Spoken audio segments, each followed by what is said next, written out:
ಓಂ ಭೂರ್ಭುವಃ ಸ್ವಃ ತತ್ಸವಿತುರ್ವರೆಣ್ಯಂ ಭರ್ಗೋ ದೇವಸ್ಯ ಧೀಮಹಿ ಧಿಯೋ ಯೋ ನಃ ಪ್ರಚೋದಯಾತ್. ಅಂದರೆ ದೈವಿಕ ಲೋಕ, ಜ್ಞಾನ ಹಾಗೂ ಆನಂದ. ಓ ಪರಮಾತ್ಮನೇ, ಭೂಮಿ, ಆಕಾಶ ಮತ್ತು ಸ್ವರ್ಗದ ಶಕ್ತಿಯ ಮೂಲವಾದ ಸೂರ್ಯ ಸ್ವರೂಪ, ನಿನ್ನ ದಿವ್ಯ ಪ್ರಕಾಶವನ್ನು ನಾವು ಧ್ಯಾನಿಸುತ್ತೇವೆ. ನೀನು ನಮ್ಮ ಬುದ್ಧಿಯನ್ನು ಸತ್ಯ, ಧರ್ಮ ಮತ್ತು ಜ್ಞಾನ ಮಾರ್ಗದ ಕಡೆಗೆ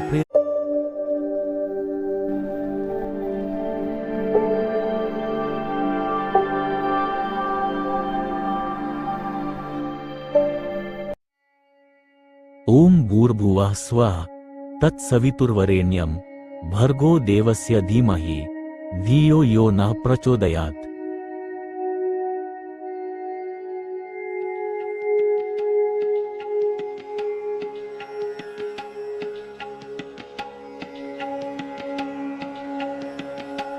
ಓಂ ಅಂದರೆ ಪರಮಾತ್ಮನ ಪರಬ್ರಹ್ಮ ತತ್ವಕ್ಕೆ ನಮಸ್ಕಾರ. ಭೂಃ ಅಂದರೆ ಭೂಮಿಯ ತತ್ವ ಹಾಗೂ ಭೌತಿಕ ಲೋಕ. ಭುವಃ ಅಂದರೆ ಮನಸ್ಸು, ಚಿತ್ತ ಮತ್ತು ಮಧ್ಯಲೋಕ. ಸುವಃ ಅಂದರೆ ದೈವಿಕ ಲೋಕ, ಜ್ಞಾನ ಹಾಗೂ ಆನಂದ.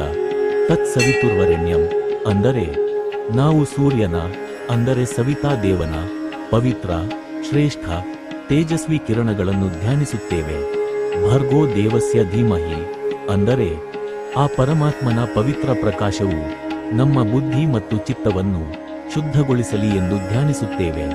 ಧಿಯೋ ಯೋ ನಃ ಪ್ರಚೋದಯಾತ್ ಅಂದರೆ ಆ ದಿವ್ಯ ಬೆಳಕು ನಮ್ಮ ಬುದ್ಧಿಯನ್ನು ಪ್ರೇರೇಪಿಸಿ ಜ್ಞಾನವನ್ನು ಬೆಳೆಸಲಿ ಎಂಬುದು ಈ ಗಾಯತ್ರಿ ಮಂತ್ರದ ಅರ್ಥ.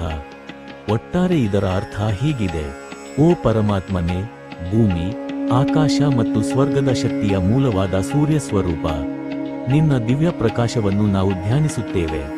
ನೀನು ನಮ್ಮ ಬುದ್ಧಿಯನ್ನು ಸತ್ಯ, ಧರ್ಮ ಮತ್ತು ಜ್ಞಾನ ಮಾರ್ಗದ ಕಡೆಗೆ ಪ್ರೇರೇಪಿಸು.